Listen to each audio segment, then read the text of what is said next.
Mister Rajendra Sharma पिछले 5 सालों से अपने बड़े से मकान में अपनी बेटी के साथ हंसी खुशी रह रहे थे। उनकी उम्र अब 60 को पार कर चुकी थी और बेटी प्रिया अब 28 की होने को थी। उम्र को ध्यान में रखते हुए बेटी ने उनका सारा कामकाज अपने कंधों पर ले लिया था। प्रिया अपने हर काम में बहुत अच्छी थीं। जितने अच्छे से वो अपने पापा, घर और उनके कारोबार का ध्यान रखती थी, कोई और शायद ही रख पाता। अगर राजेंद्र जी को कोई बेटा होता तो वह भी नहीं। इन बाप बेटी का रिश्ता बहुत ही प्यारा था। बिना बाबा के प्रिया को नहीं चलता और बिना प्रिया के उसके बाप का किसी काम में मन नहीं लगता।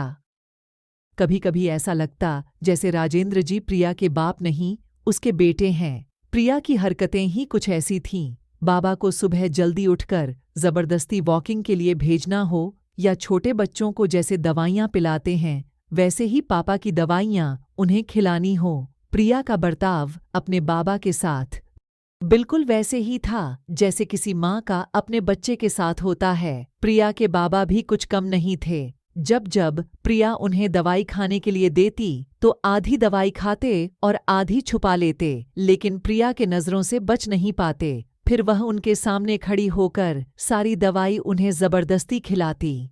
रात को प्रिया के सोने के बाद चुपके से किचन में जाकर फ्रिज से मिठाई चुराकर खाना, बाबा की ऐसी शरारतें भी प्रिया पकड़ लेती थीं। पकड़े जाने पर बाबा पानी पीने का बहाना करते, लेकिन प्रिया उनको समझाती कि मिठाई आपके लिए हानिकारक है। बाबा को याद दिलाती कि पिछली बार उनका शुगर लेवल कितना बढ़ गया था।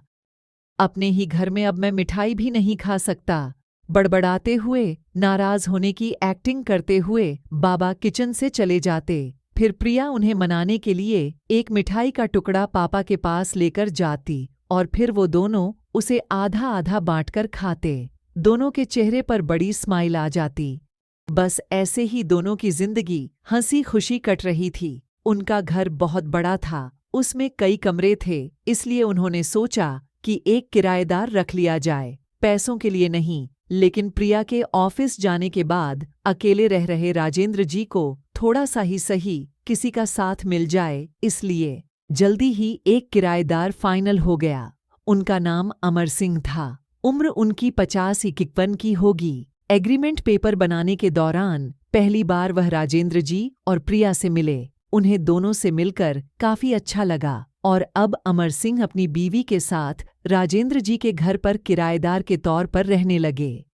थोड़े दिन बीते थे, लेकिन अमर सिंह राजेंद्र जी से अच्छी तरह घुल मिल गए थे। वह दोनों सुबह सुबह अब साथ में ही वॉकिंग के लिए जाया करते थे। कभी वह अमर सिंह के साथ तो कभी अमर सिंह और उनकी बीवी प्रिया और राजेंद्र जी के साथ डिनर किया करते। एक सुबह जॉगिंग के दौरान अमर सिंह ने कहा कि आप और प्रिया अकेले ही रहते हैं, आपको तो काफी कुछ मैनेज करना पड़ता होगा। आप कैसे सब इतने अच्छे से संभाल लेते हैं? अजी मैनेज क्या करना है, मेरी होशियार बेटी के लिए यह कुछ भी नहीं है।